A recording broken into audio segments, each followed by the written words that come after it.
Hello दोस्तों, आपके अपने यूट्यूब चैनल ड्रीम्स मेकर में आपका बहुत बहुत स्वागत है। आज हम सिंधु घाटी सभ्यता का स्थलों के बारे में अगला स्थल आपके लिए लेकर आए हैं, जिसका नाम है हड़प्पा। पिछले वीडियो में हमने पढ़ा था मोहनजोदड़ो के बारे में। पिछले वीडियो को देखने के लिए हमारे डिस्क्रिप्शन बॉक्स में जाइए। वीडियो की डिस्क्रिप्शन बॉक्स में आपको प्लेलिस्ट का लिंक मिल जाएगा, उस पर आप जाकर हमारे पिछले सभी वीडियोज को देख सकते हैं। और चैनल को लाइक सब्सक्राइब करते रहिए और जुड़े रहिए हमारे साथ। तो आज का हमारा टॉपिक है हड़प्पा। चलिए शुरू करते हैं हड़प्पा को।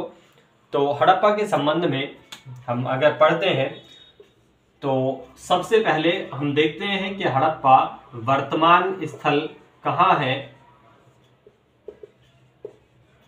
तो हड़प्पा जो स्थल है उसका वर्तमान स्थिति वो पाकिस्तान क्षेत्र में है।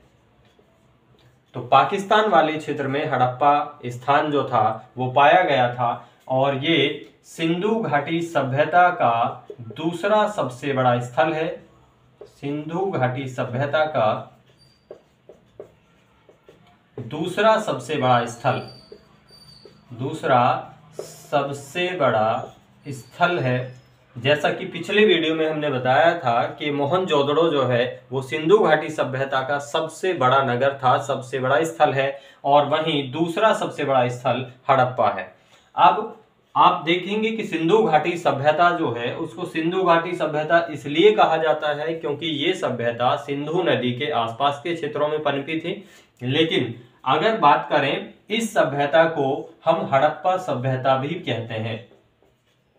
तो हड़प्पा सभ्यता इसको इसलिए कहा जाता है क्योंकि ये प्रथम स्थान था, या सिंधु घाटी सभ्यता का या इस सभ्यता का ये पहला स्थान था जिसको खोजा गया था। इसलिए इसके नाम पर इसका नाम हड़प्पा सभ्यता भी पड़ा है, इसलिए इसे हम हड़प्पा सभ्यता भी कहते हैं। हड़प्पा सभ्यता के बारे में 1826 में सबसे पहले चार्ल्स मेसन के द्वारा बताया गया था। इनके बारे में कुछ इसके बारे में विशेष रूप से चर्चा की गई थी, परंतु उत्खनन या फिर वहां पे खुदाई इनके द्वारा नहीं कराई गई थी। लेकिन अगर बात करें यहाँ पे खुदाई की तो 1921 में दयाराम साहनी के द्वारा इस क्षेत्र में पहली बार यहाँ पर उत्खनन कार्य शुरू किया गया था, जिसके चलते हुए यहाँ से हमें काफी पुराने कुछ अवशेष प्राप्त हुए जिनका संबंध सिंधु घाटी सभ्यता से मिलता था, या वो सिंधु नदी के आसपास एक पूरी सभ्यता पनपी, इसलिए उसको सिंधु घाटी सभ्यता के नाम से भी जाना गया था।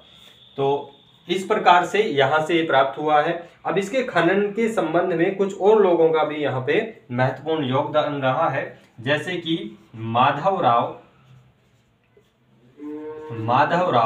वत्स, ए बी व्हीलर, तो इन सभी का भी इसके खनन में योगदान रहा है। अब हम समझते हैं कि सिंधु घाटी सभ्यता में हड़प्पा जो स्थल है उसका क्या योगदान है, या वहां से कौन कौन सी चीजें, कौन कौन से ऐसे अवशेष प्राप्त हुए हैं जो हमारे एग्जाम के लिए काफी इंपॉर्टेंट हो सकते हैं, और नॉलेज के लिए भी, ज्ञान के लिए भी आपको पता होना चाहिए कि हमारी सभ्यता सबसे पुरानी है और कहाँ से क्या क्या चीजें हमें सबसे पहले प्राप्त होती हैं। तो देखते हैं हम कि कहाँ से चीजें प्राप्त हुई हैं। इसको नोट करते चलिए सारे।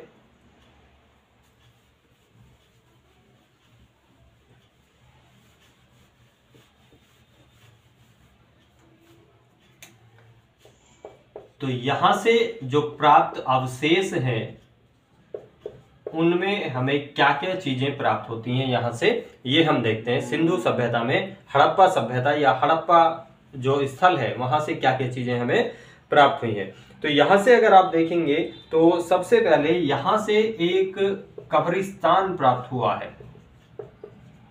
यहां से एक कब्रिस्तान प्राप्त हुआ है, और वहां पर माना जाता है कि लगभग वहां पर 37 के आसपास कब्रें एक साथ मिली हैं, इसलिए उसका नाम R37 कब्रिस्तान रखा गया है। उसको R37 कब्रिस्तान के नाम से जाना जाता है। तो R37 कब्रिस्तान मिला हमारा हड़प्पा से। इसके अलावा और क्या क्या चीजें मिली हैं हड़प्पा से? यहाँ पे एक ऊंचा टीला मिला है, ऊंचा टीला, अर्थात जो हड़प्पा है वो एक ऊंचे टीले पर बसा हुआ था, और जिस टीले पर हड़प्पा बसा हुआ था उस टीले को नाम दिया गया माउंट एबी टीला। माउंट एबी टीला। तो सवाल पूछ लिया जाता है कि माउंट एबी टीला कहां से सिंधु घाटी सभ्यता के किस स्थल को या किस स्थल से प्राप्त हुआ है? तो ये प्राप्त हुआ है हमारा कहां से? हड़प्पा से। तो इसकी काफी ऊंचाई है, ये काफी ऊंचाई पर स्थित है, इसलिए इसको माउंट एबी टीले के नाम से फेमस या इसको जाना गया है। इसके अलावा और यहां से क्या क्या चीजें मिलती हैं आप देखेंगे, यहां से कांसे की बैलगाड़ी भी मिलती है। कांसे की बैलगाड़ी मतलब जो ब्रॉन्ज होता है कांसा, उस कांसे से खिलौने के रूप में, अब यहाँ पे कोई बड़ी बैलगाड़ी नहीं मिली है, खिलौने के रूप में जिससे बच्चे खेला करते थे, तो छोटे छोटे इस प्रकार की चीजें कांसे से बनी हुई मिली हैं, उसमें एक बैलगाड़ी के भी अवशेष प्राप्त होते हैं। और इसके अलावा यहां से एक अन्नागार भी मिला है। अन्नागार मतलब जहां पर जो फूड वगैरह होता था, यानी कि फूड ग्रेन्स, अनाज वगैरह होता था, उसको स्टोर करने के लिए एक बहुत बड़ा एक विशाल अन्नागार मिला है, जहां पे उसको स्टोर करके रखा जाता था, इसलिए उसको अन्नागार कहा गया। तो यहां से एक विशाल अन्नागार भी प्राप्त हुआ है। इसके अलावा यहां से एक कांसे का दर्पण प्राप्त हुआ है।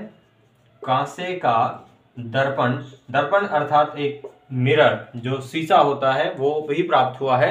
मतलब वहां के लोग जो हैं वो मिरर का भी यूज करते थे, कांसे का होता था, और उस कांसे के शीशे मीन्स ये था कि मिरर वहां पे कांच का या शीशे का नहीं होता था, वो मिरर जो था वो कांसे का ही होता था। कांसे को इतना ज्यादा चमका दिया जाता था कि उसमें अपना फेस देख सकते थे। ठीक है, तो ये कांसे के दर्पण का भी वहां पे प्राप्त होना, वहां से प्राप्त हुआ है। और इसके अलावा वहां से एक मछुआरे का चित्र भी मिला है। मछुआरे का चित्र, तो मछुआरे के चित्र से आप समझ सकते हैं कि वहां पे आप देखेंगे कि अर्थात इसका मतलब ये हुआ कि वहां के जो लोग हैं, वहां के जो सभ्यता के लोग थे, वो मछुआरे थे, मतलब वो मछली पालना जानते थे या मछली पकड़ना भी जानते थे। तो उनका संबंध कहीं ना कहीं मछली पालन से भी रहा होगा, या फिर वो मछली के संबंध में भी जानकारी प्राप्त रखते थे। ऐसे ही कई सवाल कई बार पूछ लिए जाते हैं यूपीएससी, पीसीएस या किसी भी कॉम्पिटिटिव एग्जाम्स में कई बार सवाल ऐसा पूछा जा चुका है कि सिंधु घाटी सभ्यता के लोगों को कौन कौन से पशु जानवरों का या किसी भी प्रकार की चीजों का ज्ञान था या किसका ज्ञान नहीं था।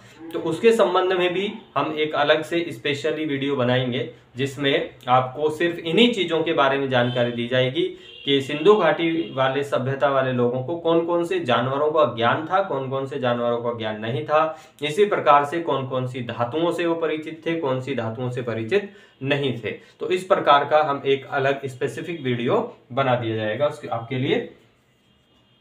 ये काफी इंपॉर्टेंट हो जाता है, वहां से कई बार सवाल भी पूछा जा चुका है। तो यहां से ये चीजें प्राप्त हुई, और इनके अलावा यहां से एक शंख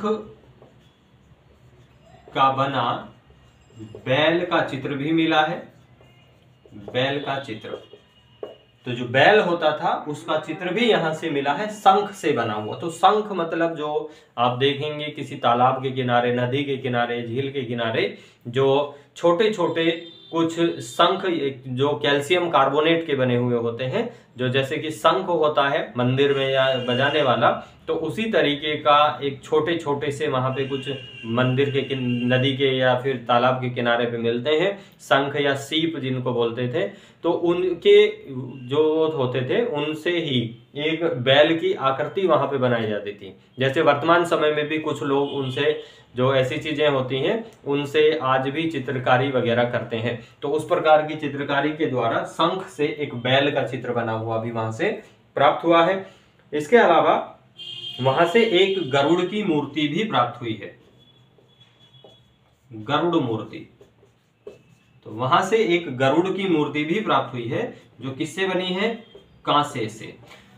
तो ये सिंपल सी चीज है कि आप इतनी चीज समझ जाइए कि वहां से कुछ भी अगर किसी धातु के उपयोग की बात करेंगे तो वहां पे धातु जो है वो कांसा ही मुख्यतः धातु रही है।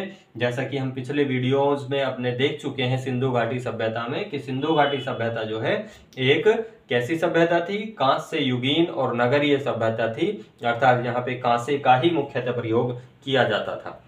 तो ये हमारा मुख्यतः कुछ हड़प्पा सभ्यता से संबंधित कुछ तथ्य रहे हैं और यहीं से मोस्टली सवाल पूछने के चांसेस भी बनते हैं, क्योंकि सिंधु घाटी सभ्यता में हड़प्पा महत्वपूर्ण स्थल है और यहाँ से ये सारी चीजें प्राप्त होती हैं। तो इनको आप नोट कर लीजिए और बने रहिए हमारे साथ। देखने अगला वीडियो हमारा आने वाला है अगले स्थल पे।